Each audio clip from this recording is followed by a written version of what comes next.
Halo teman-teman bahas saham, kembali lagi dengan channel ini. Nah, pada kesempatan kali ini teman-teman, saya akan coba membahas satu emiten yang mungkin sudah sering saya bahas ya teman-teman. Dan kalau misalnya saya membahas satu emiten, berarti emiten itu berpotensi menurut saya pribadi atau analisis saya untuk mengalami peningkatan beberapa periode ke depan. Tapi memang untuk prosesnya medium sampai dengan long term teman-teman investor.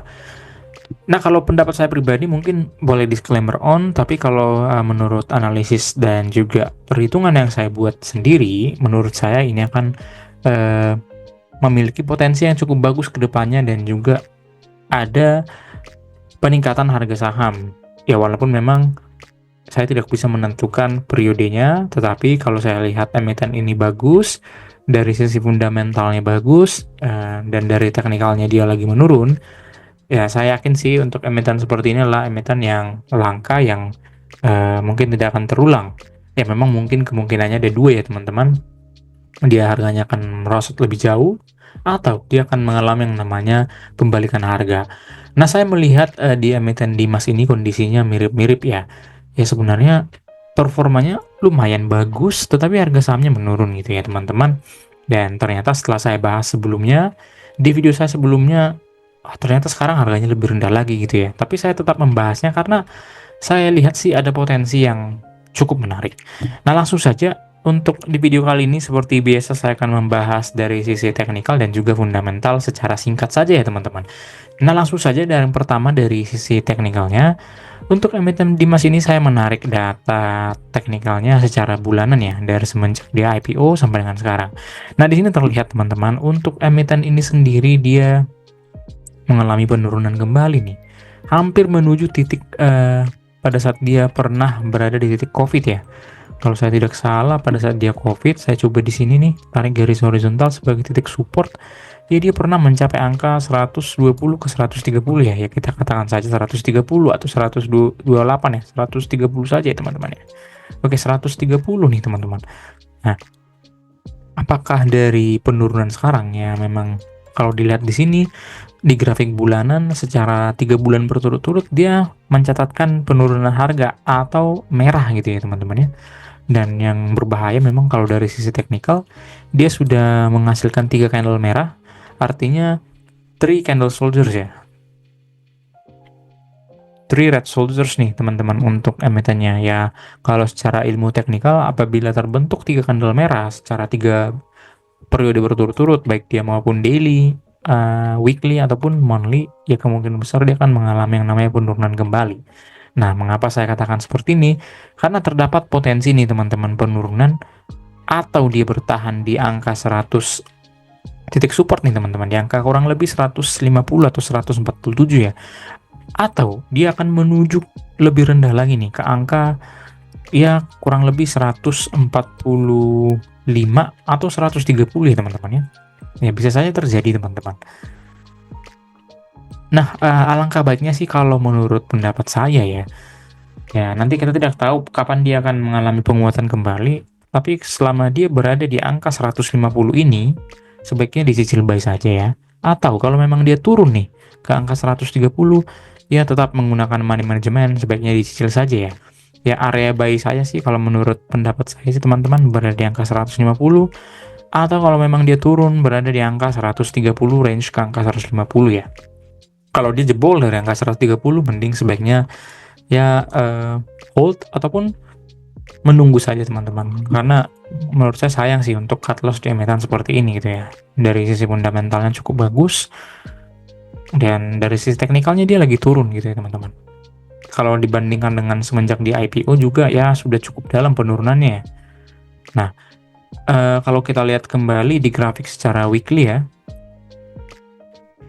terlihat lebih jelas memang emiten ini nih ada beberapa keunikan ya. Yang pertama di sini ada terlihat gap ya teman-teman. Kalau saya tidak salah sih di sini ada gap ya. Benar nih teman-teman. Di sini ada gap di range harga kalau saya tidak salah nih di angka 220-an ya. Iya 220. Nah, jadi saya bisa menyimpulkan sih teman-teman. Nanti suatu saat emiten ini akan menuju ke angka 220 ya. Karena di sini ada gap yang harus ditutup. Dan ternyata di angka 260-an juga nih teman-teman. Di angka 260-an juga ada gap. Nah sebaiknya kalau secara teknikal sih ya memang ini mitosnya, tapi langkah bagusnya dia akan segera ditutup gitu ya, walaupun memang dalam periode yang long term. Nah untuk realistisnya teman-teman, kalau saya lihat nih grafiknya secara daily ya memang di sini belum dibarengi dengan volume yang cukup tinggi juga. Ya sebaiknya sih di kesempatan kali inilah kita mencicil ataupun membeli emiten ini.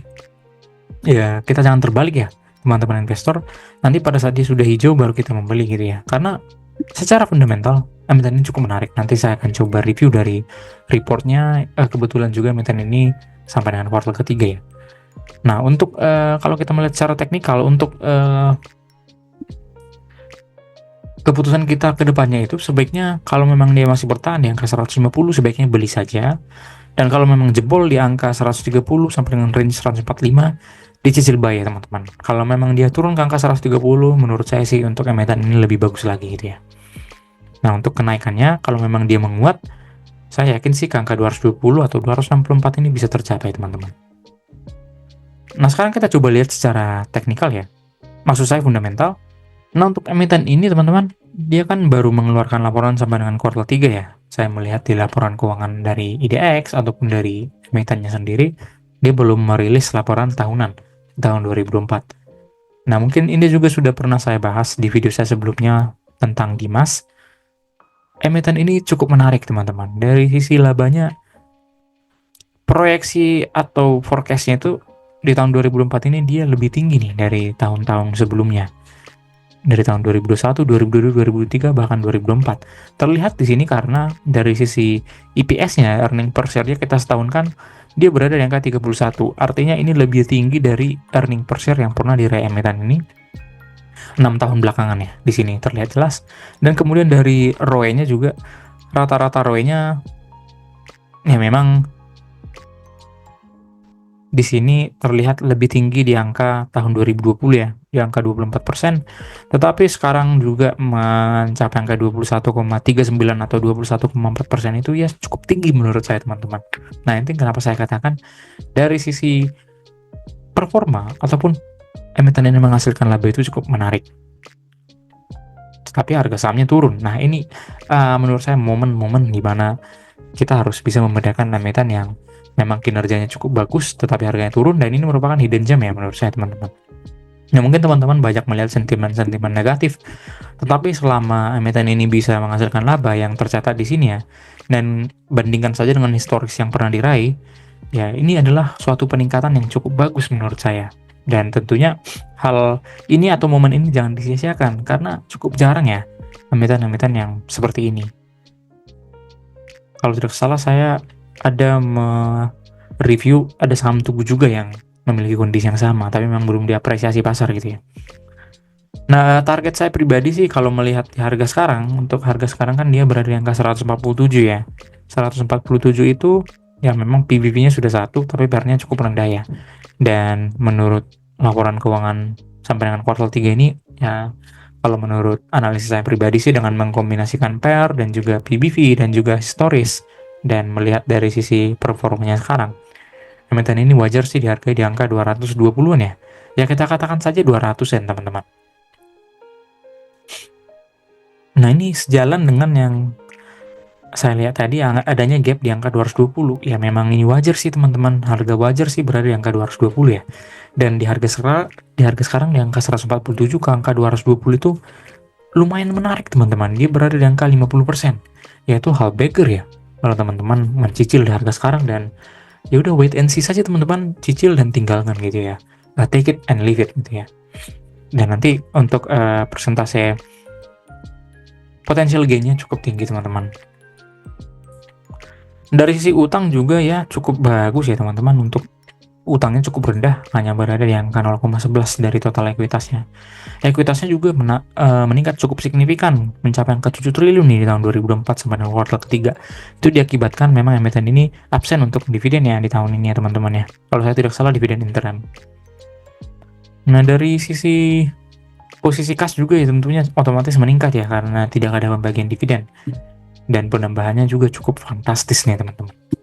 Ya alasan tidak membeli emiten ini sih saya rasa tidak bisa dibuktikan ya teman-teman. Jadi ya untuk emiten ini sih cukup menarik untuk dilakukan pembelian asal menggunakan money management yang baik ya, jangan langsung all in teman-teman. Nah mungkin sekian pembahasan saya mengenai emiten Dimas. Boleh teman-teman komentar kalau memang punya pendapat lain atau hanya sekedar point of view teman-teman tentang emiten ini. Jangan lupa klik like dan subscribe untuk kemajuan channel ini. Terima kasih.